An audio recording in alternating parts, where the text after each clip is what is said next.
Alléluia.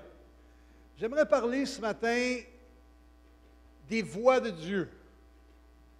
Les voies de Dieu. Il y a deux groupes de personnes dans l'Ancien Testament qu'on peut voir lorsqu'on regarde l'histoire de Moïse. On a vu à ce moment-là, dans ce temps-là de l'époque des Juifs et des Hébreux, il y avait deux groupes de personnes. Lorsque le peuple est sorti de l'esclavage, avez-vous déjà imaginé, le peuple est en esclavage, et tout à coup, Dieu fait un miracle incroyable, il suscite un leader, puis ce leader-là dit, Seigneur, moi je ne suis pas capable, je n'y arriverai pas, je ne suis pas capable, je n'y arriverai pas, c'est impossible, Seigneur, OK? La plupart des leaders ont dit ça, hein? Oh Seigneur, la tâche est trop grande, Seigneur, je n'y arriverai pas, Seigneur, je n'y arriverai pas. Alléluia. Vous savez, la plus belle chose, c'est lorsqu'on sert le Seigneur, lorsqu'on suit le Seigneur, on n'est pas appelé à se confier dans nos propres forces. On est appelé à se confier en lui. On n'est pas appelé à se confier dans notre propre sagesse, mais on est appelé à se confier dans sa sagesse. Gloire à Dieu. Et Moïse ne faisait pas exception de cela, parce que Moïse lui-même ne se sentait pas à la hauteur d'être le leader que Dieu appelait pour sortir le peuple d'Égypte. Et Dieu a sorti le peuple d'Égypte, je dirais, avec des signes, des prodiges et des miracles incroyables. On connaît l'histoire, et ce matin, ce n'est pas le but, mais on connaît l'histoire. Et cette histoire-là est vraiment intéressante. Parce qu'alors que le peuple sort d'Égypte, on connaît la situation qui va arriver. Moïse va aller sur la montagne et il va être dans la présence de Dieu. Et lorsque Moïse expérimente la présence de Dieu, il y a deux réactions qui prennent place. Et les deux réactions qui prennent place se trouvent dans le livre de Deutéronome. Tournez pas ce matin, on va le lire rapidement. Dans le livre de Deutéronome, ça dit ceci, et c'est le peuple qui dit ceci. Écoutez bien attentivement ce que le peuple dit. Lorsque vous eûtes entendu la voix du milieu des ténèbres, et tandis que la montagne était toute en feu, vos chefs de tribus, vos anciens s'approchèrent tous de moi, et vous dites, voici l'Éternel, notre Dieu, nous a montré sa gloire et sa grandeur. Nous avons entendu sa voix au milieu du feu. Aujourd'hui, nous avons vu que Dieu a parlé à des hommes et qu'ils sont demeurés vivants. Et maintenant, pourquoi mourrions-nous? Car ce grand feu nous dévorera. Si nous continuons à entendre la voix de l'Éternel, notre Dieu, nous mourrons. Aïe, aïe, aïe, aïe, aïe. Les êtres humains, des fois, on est compliqués. Attends une minute, tu es en train de dire, il n'y a personne qui peut entendre la voix de Dieu, on a vu Dieu agir. Et si on persévère à écouter et à entendre la voix de Dieu, on va mourir. Tu serais déjà mort selon ta logique. Et nous, on continue l'histoire, OK? Voici ce que ça dit. Quel est l'homme, en effet, qui a jamais entendu comme nous la voix de Dieu, vivant, parlant au milieu du feu, qui soit demeuré vivant? La réponse, c'est nous. OK. Approche-toi et écoute tout ce que l'Éternel, notre Dieu, te dira. Tu nous rapporteras toi-même tout ce qu'il te dira l'Éternel, notre Dieu, et nous l'écouterons et nous le ferons. Le peuple dit, Moïse, regarde, nous autres, là, on voit la gloire de Dieu, puis on est conscient que si la gloire de Dieu se manifeste, il y a un danger pour nous. Moïse, vas-y, toi, vas-y. Si le danger, c'est de mourir, écoutez bien l'équation du peuple. Moïse, toi, vas-y mourir. Vas-y mourir dans la présence de Dieu. Et j'aimerais dire, on peut vraiment trouver cette histoire-là un peu drôle lorsqu'on la lit, mais en même temps, soyons honnêtes, encore aujourd'hui, des fois, la seule façon qu'on connaît Dieu, c'est au travers de ses actes et ses actions. Dieu crée le ciel, la terre. On s'arrête, on regarde les luminaires, on regarde les étoiles, puis on dit « Wow! » Dieu crée la nature, les oiseaux, les animaux, puis on fait « Wow! » Dieu crée les êtres humains, puis on fait « Pas sûr. » Il y en a qui ont dit « Wow! » puis il y en a d'autres qui ont fait « Pas sûr de celle-là. » J'aimerais vous dire ceci. Souvent, la connaissance qu'on a de Dieu, c'est au travers de ses actions, ses actes. Et le peuple d'Israël avait une connaissance de Dieu au niveau de sa puissance, au niveau de ses signes, au niveau de ses prodiges. 10 plaies avaient pris place en Égypte afin que le peuple puisse sortir de l'esclavage et s'en aller, si ça n'aurait pas été de la désobéissance du peuple, s'en aller dans la terre promise. Ils ont vu Dieu de façon splendide, incroyable. Ils ont vu les actes de Dieu, ils ont vu les actions de Dieu. Et trop souvent, On connaît Dieu au travers de ses actes, au travers de ce qu'il fait. Mais le Seigneur désire qu'on puisse entrer dans une intimité beaucoup plus profonde que juste voir ce que Dieu a fait, ce qu'il a créé ou ce qu'il fait. Le Seigneur désire qu'on puisse entrer dans une intimité profonde au point qu'on puisse connaître son cœur. Connaître le cœur de Dieu. Et c'est ce que Moïse a fait. Moïse a été dans la présence de Dieu. Et ce matin, ce n'est pas le message, mais lorsqu'à un moment donné, Moïse, dans un temps de découragement, lorsqu'il est descendu de la montagne et le peuple est en train de faire un veau d'or, Moïse était découragé. Comment ce peuple-t-il, il y a à peine quelques semaines, ils ont vu Dieu agir avec signes, prodiges. Mais comment ce peuple peut-il faire un veau d'or après seulement quelques temps?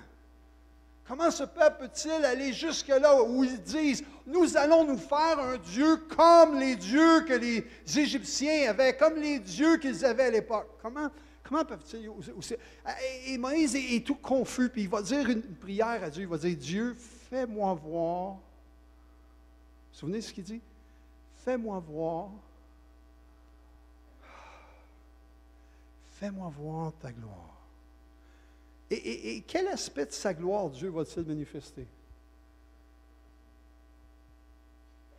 Je comprends, ça fait longtemps qu'on n'a pas lu l'histoire, fait qu'on peut ne pas s'en souvenir. Mais Dieu dit, tu ne peux pas voir ma gloire. Sauf que je vais te montrer ma bonté. Ça, tu peux le vivre, tu peux la voir, tu peux la découvrir, tu peux saisir qui je suis. Et Dieu s'est révélé à Moïse. Et ce matin, ce que j'aimerais partager avec vous, c'est justement ceci. Cette dimension où même David a écrit, dans le psaume 103, verset 7, il a fait connaître ses voies à Moïse et ses actes aux fils d'Israël. Pour moi, il y a une leçon ici, il y a une nuance ici considérable. Il a fait connaître ses voies à Moïse, mais il a fait connaître ses actes aux fils d'Israël. C'est-à-dire, les fils d'Israël connaissaient Dieu au travers de ce qu'ils avaient entendu de Dieu, ce qu'ils avaient vu de Dieu. Moïse aussi, d'ailleurs.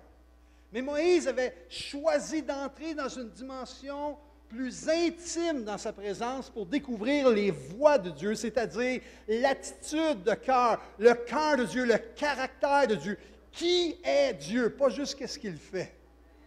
Et voilà le lien que je veux faire aujourd'hui avec nous dans le Nouveau Testament. Avec nous aujourd'hui. Combien de fois on vient devant Dieu et on dit « Seigneur, bénis-moi, fais quelque chose pour moi. » J'ai rien contre, soyons honnêtes, la Bible nous dit de faire des pétitions, de faire des prières, d'intercéder. La Bible nous enseigne cela, comprenez-moi bien. Mais c'est juste un aspect de notre relation avec Dieu. C'est juste une dimension dans notre relation avec Dieu. Celle de dire « Seigneur, fais quelque chose pour moi. » Dans ses bontés, dans sa grâce, Dieu fait plein de choses pour moi. Mais il y a une autre dimension où ça n'a rien à faire avec qu'est-ce qu'il va faire pour moi ou pour d'autres. Mais ça a tout à faire avec nous de découvrir, de connecter avec son cœur. Il a fait connaître ses voies à Moïse et ses actes aux fils d'Israël. Ça, c'est David qui, longtemps après la mort de Moïse, a écrit cela. Si on connaît Dieu uniquement par ses actions, si on connaît Dieu uniquement par ses actes, lorsque Dieu n'agit pas, qu'arrivera-t-il? Moi, je pense que c'est une des réponses à la situation avec le peuple d'Israël. Lorsque tout à coup, le peuple d'Israël a demandé des choses à Dieu pour lesquelles Dieu n'a pas répondu, le peuple s'est rebellé.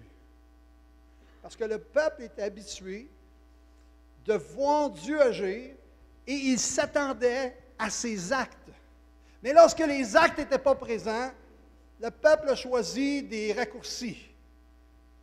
Les hommes et les femmes, lorsque tout à coup les actes de Dieu ne se manifestent pas au temps où nous voulons qu'ils se manifestent, on choisit des raccourcis. N'est-ce pas ce qui est arrivé avec Abraham? Sarah, ah, ben oui, mais c'est vrai, Dieu nous a promis une famille. Tu sais, dans le fond, Abraham, tu peux aller vers ma servante. Intéressant. Lorsque tout à coup Dieu n'agit pas autant que nous avons choisi, on peut devenir découragé, frustré et choisir des options différentes de ce que Dieu a pour nous. C'est encore vrai aujourd'hui, frères et sœurs. Le Seigneur désire une relation d'intimité avec nous. Et dans cette intimité, si le seul niveau d'intimité que nous avons, c'est les actes de Dieu, les actions de Dieu, lorsque Dieu n'agira pas en notre temps, on va être frustré, on va être découragé. On va se demander même s'il est présent, s'il existe encore. Et peut-être que tu es ici aujourd'hui et tu te sens comme cela. Dieu veut t'encourager ce matin. On a chanté des gens à propos de la fidélité ce matin. Dieu veut t'encourager ce matin. Parce que le Dieu en qui tu as mis ta confiance est fidèle. Fidèle ne veut pas dire qu'il va faire les choses comme tu le veux, quand tu le veux.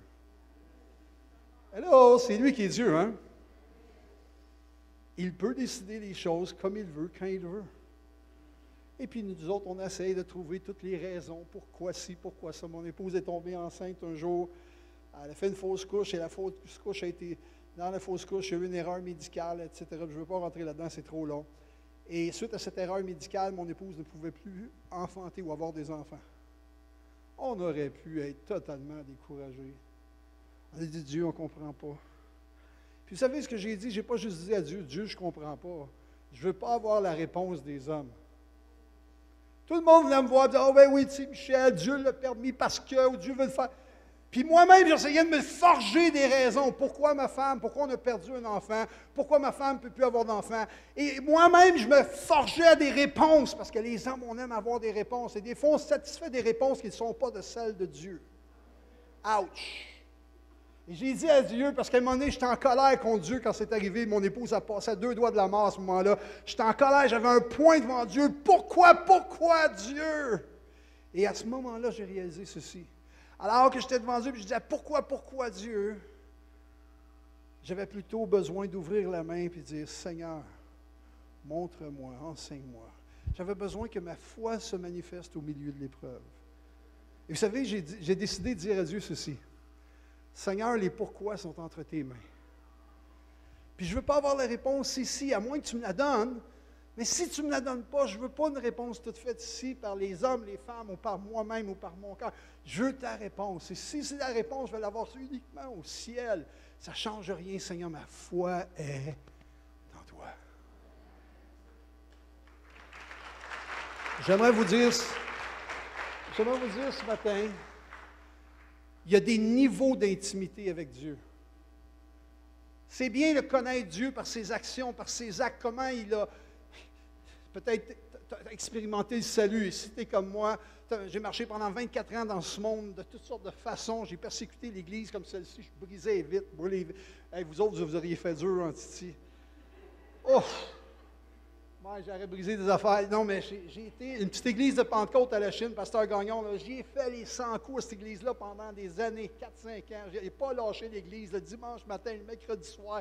Dimanche soir, il y avait des réunions à ce moment-là à Twitter. Hey, on lâchait. Moi et mes amis, on n'a pas lâché l'église parce que mon père m'avait dit un jour, cette église-là, c'est pas une bonne église. J'ai dit, OK, je vais m'en occuper. J'ai le sens de l'humour parce qu'aujourd'hui, je suis le surintendant de ces églises-là. Des fois, je dis souvent, je pouvais voir Dieu avec ma roche, puis dire, lance-en un autre roche. Tu vas voir, Michel, un jour, tu vas prêcher dans ces églises-là. Dieu a le sens de l'humour.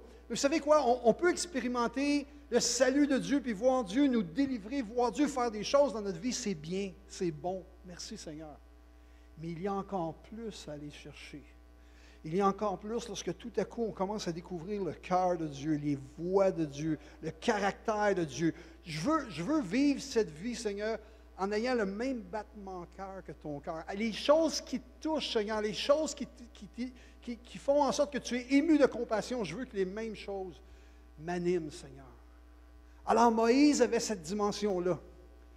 Moïse était capable de regarder à Dieu et de comprendre le cœur de Dieu, de comprendre le caractère de Dieu. Je vais vous lire un passage dans Exode chapitre 33, versets 11 à 15. Et voici ce que Moïse dit. C'est vraiment le contexte de ce que David déclare plusieurs centaines d'années plus tard. Exode 33, versets 11 à 15. L'Éternel parlait à Moïse face à face. Et ça commence à être de l'intimité. Comme un homme parle à son ami. Puis Moïse retournait au camp, mais un jeune serviteur, Josué, fils de Nun, ne sortait pas du milieu de la tente. Moïse dit à l'Éternel, « Voici, tu me dis, fais monter ce peuple, et tu ne fais pas connaître qui tu enverras avec moi. Cependant, tu as dit, Je te connais par ton nom et tu as trouvé grâce à mes dieux. Ça, c'est bon quand Dieu vous dit, hey, puis il nomme ton nom, tu as trouvé grâce à mes yeux. Alléluia. Verset 13. Maintenant, si j'ai trouvé grâce, et voici la réponse de Moïse, j'aime ça la réponse-là. Maintenant, si j'ai trouvé grâce à tes yeux, écoutez la prière de Moïse. Si j'ai trouvé grâce à tes yeux, fais-moi connaître tes voies. Combien d'entre nous on aurait dit, si j'ai trouvé grâce à tes yeux, donne-moi ceci, fais ceci pour moi, accomplis cela. Moïse, il va chercher une prière tellement profonde, spirituelle. Il dit, Seigneur, si j'ai trouvé grâce à tes yeux, fais-moi connaître les choses qu'on ne peut pas connaître ici-bas. Fais-moi connaître tes voix. Fais-moi connaître comment tu penses. Fais-moi connaître ce qui fait vibrer ton cœur. Fais-moi connaître tes voix. Et écoutez bien la suite. Alors, et vous êtes prêts? Alors, je te connaîtrai. Je trouverai encore grâce à tes yeux. Et ça, c'est bon. Il dit, si je viens dans ta présence et je découvre ton cœur, à ce moment-là, je vais connaître vraiment qui tu es, mais encore plus, je vais trouver encore plus de grâce en toi. N'est-ce pas merveilleux? Est-ce qu'on saisit pleinement qui est Dieu? Vous savez, on se fait bombarder, vous et moi, on se fait bombarder régulièrement. L'ennemi de nos âmes cherche à nous détruire, nous égorger. L'ennemi de nos âmes cherche à voler la parole de Dieu dans nos cœurs et dans nos pensées. L'ennemi de nos âmes a un plan pour vous. Oui, il y a un plan. Peut-être que vous avez un plan pour vous aussi. Peut-être qu'il y a du monde autour de vous qui ont un plan pour vous. J'aimerais vous dire aujourd'hui, il y en a un qui a aussi un plan pour vous, et c'est Dieu. Et dans le plan de Dieu pour vos vies, Dieu veut vous révéler ses voies, son cœur, son caractère. Et plus on s'approche du cœur de Dieu, comme le dit Moïse, plus je découvre ta grâce, plus je saisis ta bonté, plus je comprends les dimensions de ton amour. Alors, j'aimerais dire ceci ce matin.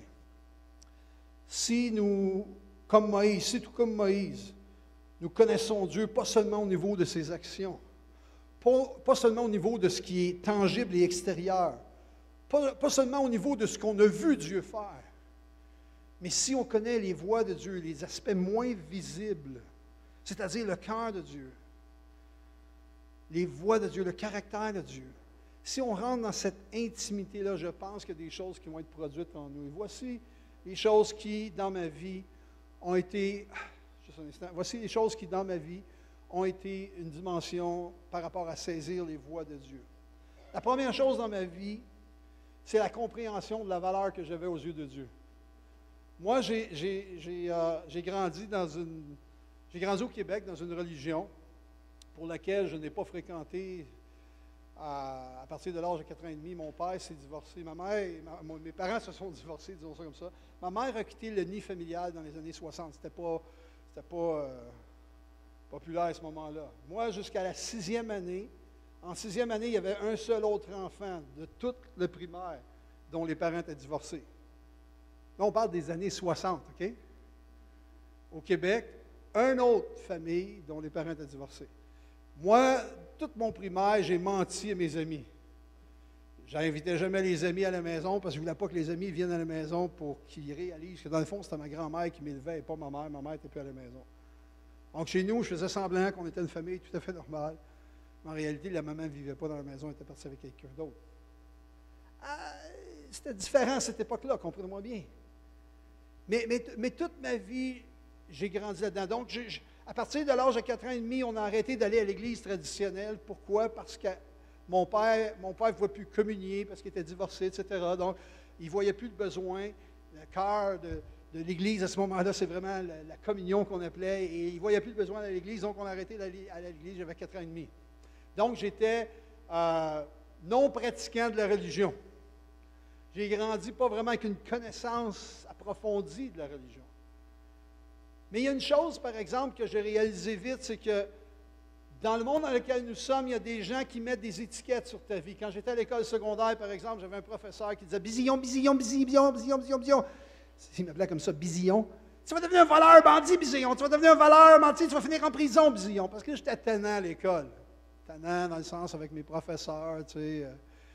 Puis lui, ben, c'était quelqu'un qui venait d'un autre pays, puis il trouvait que j'étais trop tannant à son goût, fait qu'il pensait que j'étais pour finir en prison. Merci Seigneur que j'ai fini comme pasteur. Alléluia.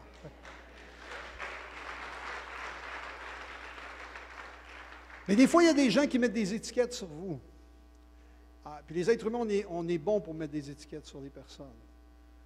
La vraie question qu'il faut se poser, c'est comment Dieu nous voit.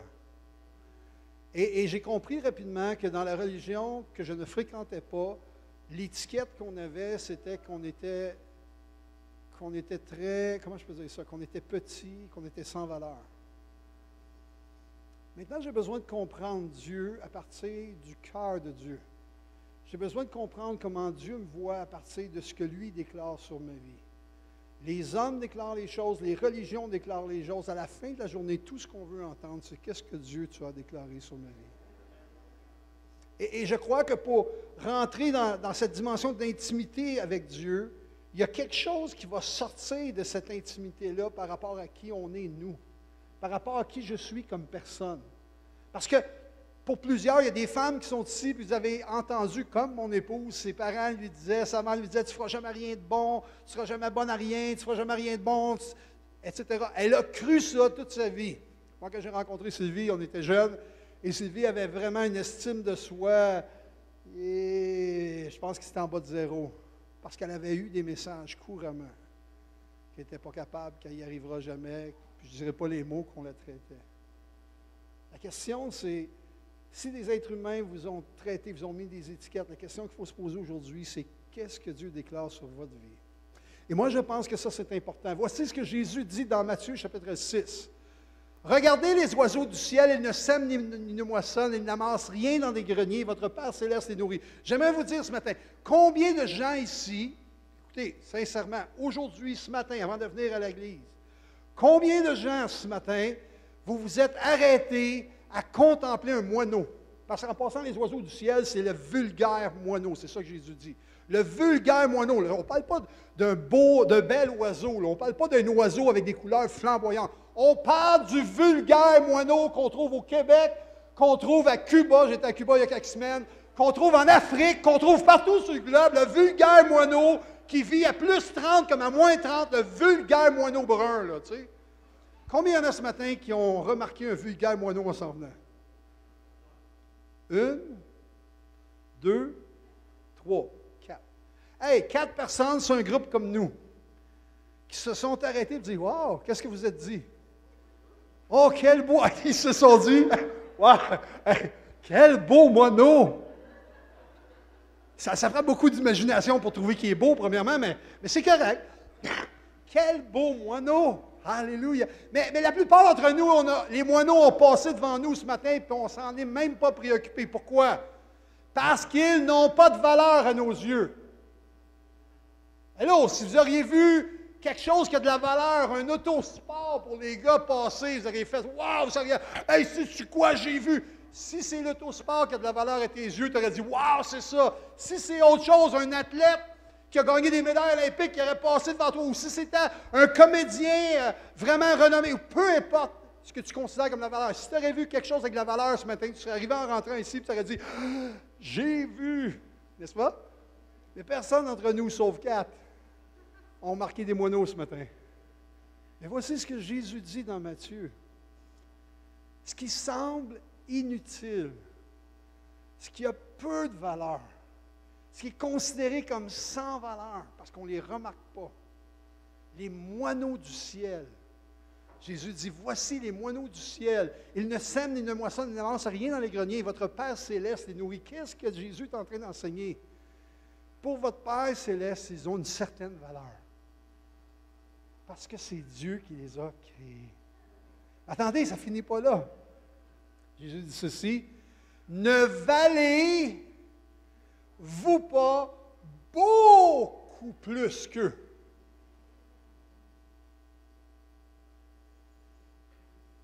OK. Je pense que j'ai besoin d'un peu plus exprimer ma pensée ici. La valeur d'une chose est dans 3 dimensions. La valeur d'une chose dépend de son propriétaire. La valeur d'une chose dépend aussi de celui qui voudrait la procurer, et la valeur d'une chose dépend de celui qui l'a fait ou qui l'a créé. Ça va jusqu'à maintenant? OK, on va prendre un exemple tout simple. On va prendre l'art. Est-ce qu'il y en a des artistes ici? Des gens qui font de la peinture? Oh, parfait, j'ai des artistes ici en mars. Alléluia. C'est le fun d'avoir des artistes ici. Les artistes en herbe ou les vrais artistes? Il y a une peinture qui est là. Moi, je ne suis pas un artiste. Fait que, combien seriez-vous prêts à dépenser pour cette peinture-là? Non, non, ceux qui n'êtes pas artistes, ils disent pas une scène. Non, non, non, non. Non, mais les artistes, ceux qui connaissent un peu l'art, la peinture, ce n'est pas la dame, c'est juste la toile dans le fond, là, la toile orange. Combien vous dépenseriez pour ça, les artistes? Tiens, je vais aller vers l'artiste ici. Oui. OK, y a-t-il une autre artiste? 5, 6, 7 piastres, 8 piastres, 500, 5000? Combien? Ça peut aller assez haut. Oh, ici, on a une connaisseuse. Moi, je suis content parce que moi, je ne connais rien dans l'art. Je ne sais pas, j'ai souvent demandé à Dieu, Seigneur, pourquoi quand tu m'as créé, l'aspect de l'art était si bas dans ma vie? J'aime l'art, j'aime voir les choses.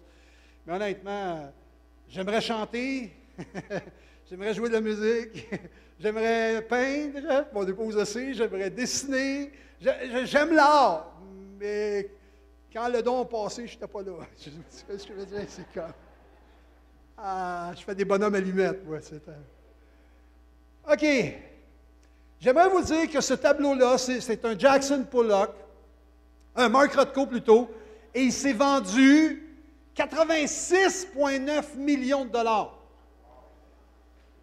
OK? Il y a quelqu'un ici qui dit « J'aime pas l'abstrait », l'autre dit « Ça peut valoir ». Attendez une minute, je vais juste vous dire une chose. Ce tableau-là, là, c'est un, comment est-ce qu'on dit ça, un frame en français? Un cadrage en bois, avec une toile et de la peinture. Donc, combien ça coûte pour faire ce tableau-là? 150, 200, 300 piastres? Peut-être. Pourquoi le tableau a-t-il de la valeur?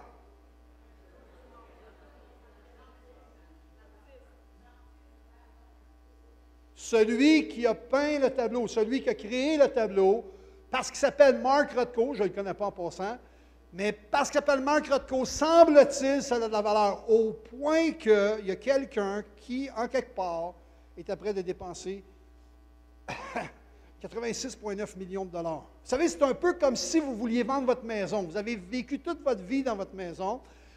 Vous avez bâti votre maison, vous êtes fiers de votre maison, les enfants sont partis, puis là, vous dites, je veux vendre ma maison. Puis là, tu dis, écoute, ma maison, c'est la plus belle, c'est la meilleure. J'ai fait toutes les choses à mon goût, à ma manière. Puis là, tu vas voir un agent d'immeuble, puis l'agent d'immeuble dit, oui, monsieur, vous voulez vendre votre maison? Oui, madame, oui. Je vais vendre ma maison.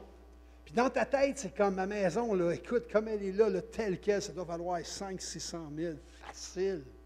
Non, mais regarde mon garage, l'établi, tout ce que j'ai fait, c'est à m'apporter, la chambre de bain, j'ai mis. Vous savez ce que je veux dire? Tu as fait la maison à ton goût.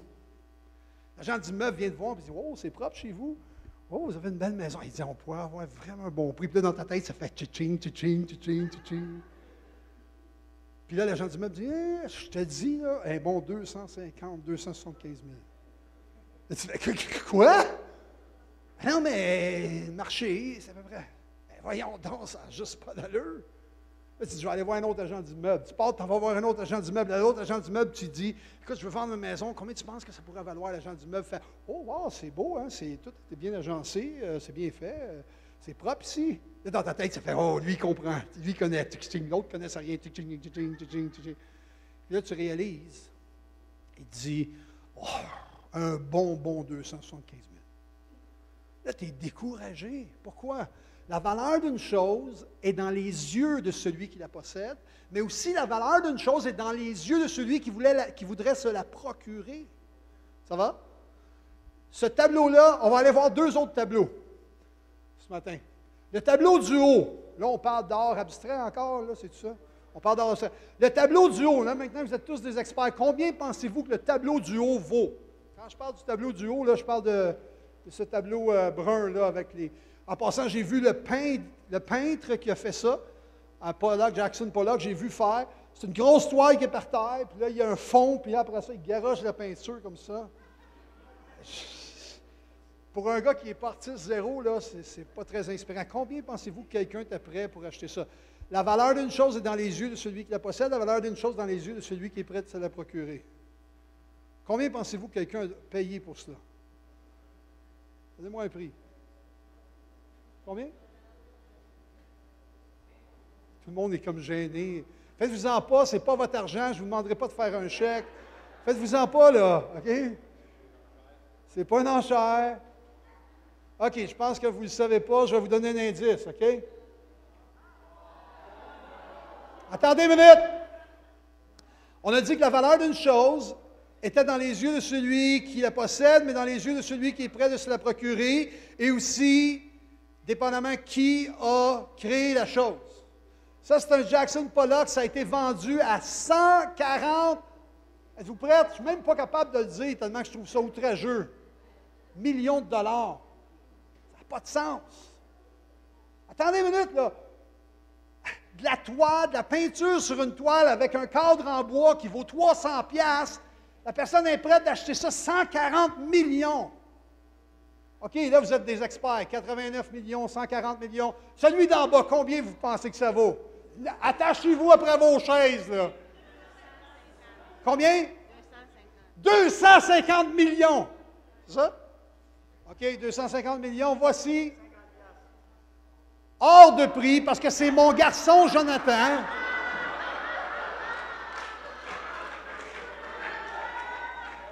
C'est mon garçon Jonathan qui l'a fait quand il avait 5 ans. Et il a fait ça pour la fête des pères. Un dimanche matin, il était dans sa classe d'éducation chrétienne et ils ont décidé de faire un tableau pour les papas. Et Jonathan m'a fait ce tableau-là. Ça n'a pas de prix.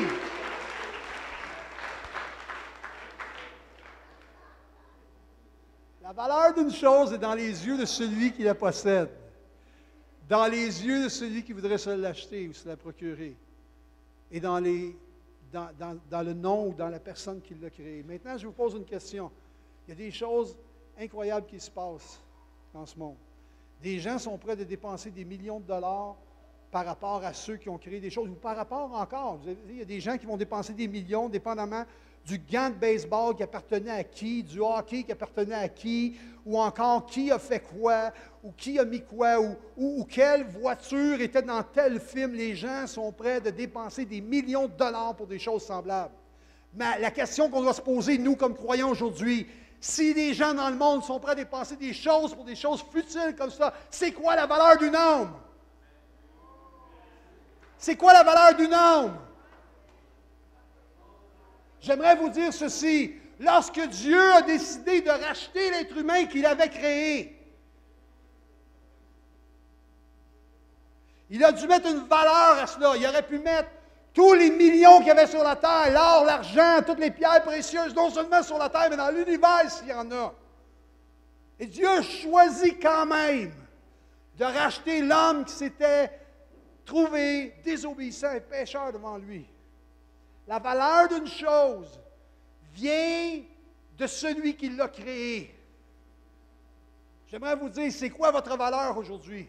La valeur que vous croyez, que vous estimez, c'est quoi votre valeur aujourd'hui? Qui vous a créé? Mark Rothko? Jackson Pollock? Qui vous a créé? C'est Dieu lui-même. J'aimerais vous dire que la valeur que nous avons n'est pas dans la chair et le sang, n'est pas dans la structure, n'est pas dans le frame, n'est pas dans la peinture, n'est pas dans le tissu. La valeur que nous avons est dans le nom qui est apposé sur la création que nous sommes. J'aimerais vous dire que le défi que vous et moi nous avons, comme les propriétaires de la chose, on se considère comme propriétaires de qui on est. Nous, des fois, on n'estime pas notre valeur à sa juste valeur. Nous, des fois, on se regarde et on dit, je ne vaux pas grand-chose. Je ne peux pas grand-chose. Je ne suis pas grand-chose. La question qu'il faut se poser, dans les yeux de celui qui est prêt de nous racheter, c'est quoi notre valeur? Dans les yeux de celui qui est prêt, qui a été prêt de te racheter, c'était quoi ta valeur? Tu ne t'es pas créé toi-même. Tu as un nom à poser. sur la création que tu es, tout comme les cadres, tout comme les peintures avaient un nom à poser. Si ça avait été Michel Bisaillon en haut qui aurait fait cela, je vous le dis, ça n'aurait pas valu 1,40 $. Je vous le dis. Mais parce que c'était Jackson Pollock, je vais vous dire sur vos vies, est-ce que vous savez la valeur que vous avez?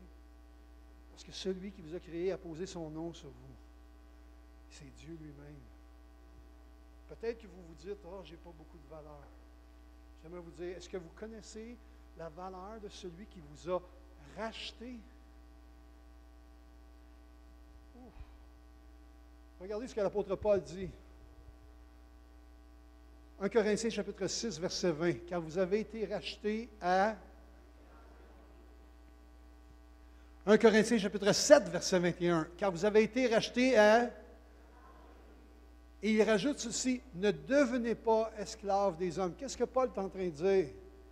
Ne retournez pas en arrière pour croire les mensonges à votre égard. Ne retournez pas en arrière pour croire les mensonges que vous vous êtes dit sur vos vies. Voici ce que Dieu déclare. Tu es une créature merveilleuse parce que je t'ai créé. La valeur que nous avons est intimement liée avec notre Créateur. Je répète cela, c'est important. Parce que des fois, les gens prenaient l'être humain à part, sans Dieu, sans le nom de Dieu sur l'être humain, pour dire, voici, c'est un ver de terre, il ne vaut rien. C'est un pécheur, il ne vaut rien. J'aimerais vous dire que la valeur que vous avez est intimement liée avec celui qui vous a créé. Intimement liée. C'est pour ça que lui a estimé le prix au point d'envoyer son Fils unique, ce qui avait la plus grande valeur dans toute sa création, dans tout l'univers. Il a envoyé son Fils unique, vous racheter et me racheter. Lorsqu'on s'approche du cœur de Dieu, écoutez-moi bien ce matin, lorsqu'on découvre les voies de Dieu, lorsqu'on se rapproche du cœur de Dieu, une des choses que dans ma vie ça a fait, c'est que ça a redéfini ma valeur. Voyez-vous, moi dans le monde, j'étais en opposition avec bien des gens ici. Moi dans le monde, alors que j'étais écrit Michel, création de Dieu, sans Dieu, moi dans le monde, je pensais que j'étais le king, j'étais meilleur que tout le monde. Moi, j'étais rempli d'orgueil, de vanité. Ah, moi, je peux tout faire, il n'y a rien que je ne peux pas faire. Je suis vraiment capable. Ah, moi, je suis comme, les autres ne valent rien. Moi, je suis le meilleur. Et dans tout ce que je faisais, je ne voulais pas juste être bon. Je voulais être meilleur que les autres, pour que les autres puissent voir à quel point j'étais bon. Voyez-vous, autant quelqu'un comme mon épouse, ma blonde à l'époque, qui se sent comme un ver de terre, qui se sent comme un grain de poussière, qui n'a aucune valeur, autant moi qui est dans l'extrême, où je pense que j'ai plus de valeur que n'importe qui dans l'univers parce que je pense que je suis le nombril du monde, les deux extrêmes ne sont pas la vérité. Parce que la vérité n'est pas trouvée dans l'être humain isolé de Dieu. La vérité est trouvée dans l'être humain réconcilié avec Dieu, qui comprend que la valeur qu'il a est intimement liée avec le nom qu'il porte, son Créateur. C'est la valeur que j'ai. La valeur que j'ai vient de celui qui m'a créé. C'est pour ça que je veux lui donner ma vie. C'est pour ça que je veux le servir. C'est pour ça que je veux lui donner tout ce que j'ai, parce que c'est lui qui m'a créé. Seigneur, je veux juste te rendre gloire et honneur pour qui tu es. Je suis un vase entre tes mains. Je suis un outil entre tes mains. Et j'ai de la valeur à tes yeux parce que j'ai été racheté à grand prix. Je dois terminer là-dessus ce matin, parce que le temps est déjà dépassé. Mais je vous dirais qu'une autre dimension dans ma vie, le fait de m'approcher du cœur de Dieu, le fait de découvrir les voies de Dieu dans ma vie, une autre dimension que ça a affecté, c'est la dimension de la vision. De voir comme Dieu voit. Et je vais juste lire ce verset-ci qu'on connaît par cœur. Oh, j'aurais voulu vous partager quelque chose pendant longtemps, mais ça sera pour une autre fois. Ce verset-là, on le cite par cœur. Des fois, on le cite vraiment hors du contexte, mais le contexte, c'est l'amour. Le contexte, c'est la capacité de Dieu de réconcilier l'irréconciliable. Savez-vous, c'est quoi les réconciliables? Les non-juifs et les juifs. C'est irréconciliable. Les païens et les juifs.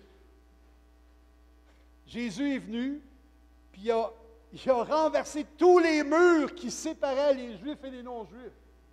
Puis il a renversé ces murs-là, puis il a bâti un pont entre les deux.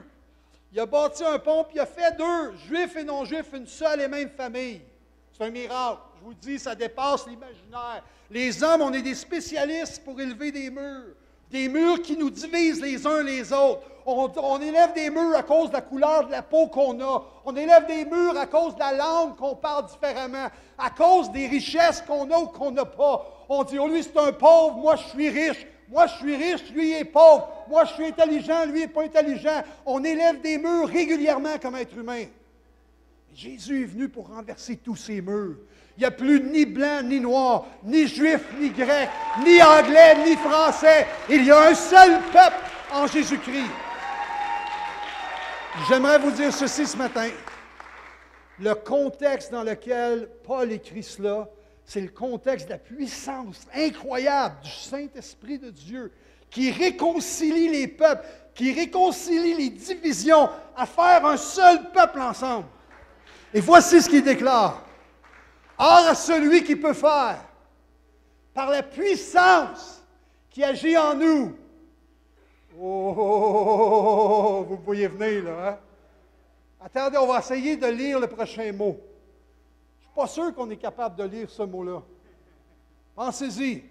On est des êtres créés, donc ce qui veut dire on est des êtres avec un commencement puis une fin. Ça va? Hello? On a un commencement puis on a une fin. Puis on a la fin de l'éternité. Ici, ce mot-là, il n'y a pas de commencement puis il n'y a pas de fin. OK, on part. Vous êtes prêts? On va essayer de le lire dans le sens de ce qu'il veut dire. Or, à celui qui peut faire par la puissance qui agit en nous, prenez un grand souffle.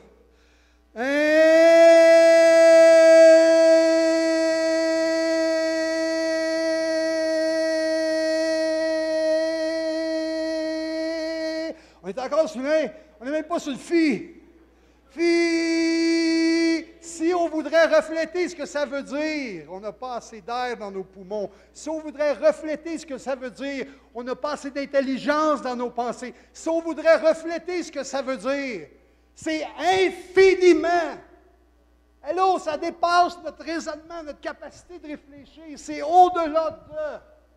Or, à celui qui peut faire par la puissance qui agit en vous, infiniment, au-delà de tout ce que nous pensons ou demandons, à lui soit la gloire. Je ne sais pas pour vous, là, mais moi, je suis constamment en train de mettre des limites à Dieu. Oh, Dieu ne pourra pas faire ci. Oh, ça va être trop dur. Oh, ça, c'est impossible. Oh, ça, c'est ceci. Mon père, quand je me suis converti, mon père s'est converti 2 ans avant moi. Et j'étais rebelle quand il s'est converti. Je l'ai traité de tous les noms. J'ai été dur avec mon père. J'étais rebelle dans mon cœur. Mon père, au point qu'il ne témoignait plus l'Évangile pour moi. Parce qu'il voyait que plus qu'il témoignait, plus je m'éloignais, plus je m'endurcissais. C'était tout à fait faux. Parce que le soir, dans ma chambre, alors que personne ne voyait, alors que la porte était fermée, je lisais la Bible dans le secret. Pendant 2 ans. L'efficacité de les prières. À l'extérieur, j'avais l'air rebelle, mais en dedans, je cherchais. Comment mon père a pu changer tant que ça? Comment il a pu changer de langage, changer d'attitude, changer de cœur? Ça ne peut pas être juste un hasard. Et puis là, je cherchais, puis j'ai commencé à lire les proverbes pendant presque 2 ans. Les proverbes, il y a 30 proverbes. J'en lisais 1 par jour. Et j'ai réalisé que les proverbes, c'était très pratique. Et j'ai été sauvé parce que j'ai vu que la parole, ça marchait quand ça mettait en pratique. Je mettais en pratique les proverbes, j'allais travailler, puis je dis, je vais l'essayer, ce bout-là, aujourd'hui. Je vais voir si le résultat qu'il dit, ça va marcher. Ça marchait. 1 fois, 2 fois, 3 fois. À un moment donné, je devenais un spécialiste des proverbes. Sérieux, puis je n'étais pas chrétien. 2 ans plus tard, mon père est tout triste dans des réunions de prière, puis il dit, priez pour mon petit garçon, priez pour mon petit gars, parce que mon gars, il est rebelle. Ça va prendre un miracle, ça va être impossible. Mon gars, il est dur, ma fille est ouverte, mais mon gars est fermé. Ça, c'est la prière de mon père, après 2 ans. Et lui, il s'est mis à prier, puis à prier, puis à prier. Puis un jour, un soir, avec Sylvie, on était à l'église et j'ai été le premier à courir en avant pour recevoir le Seigneur, parce que sa conviction du Saint-Esprit était tellement forte. Et j'ai reçu le Seigneur.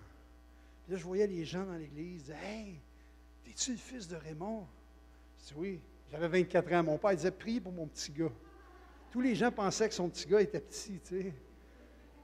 Ah, OK, t'es le fils de Raymond. Hey, ça fait déjà 6 mois, ça fait 1 an qu'on prie pour toi. On est tellement contents de ce que Dieu est en train de faire dans ta vie. Dieu a changé mon cœur à ce moment-là. Pour lui, quand il regardait avec ses yeux, quand il m'écoutait parler, il disait, c'est impossible que Dieu fasse un œuvre. Il est tellement dur, il s'est endurci, ça va être dur.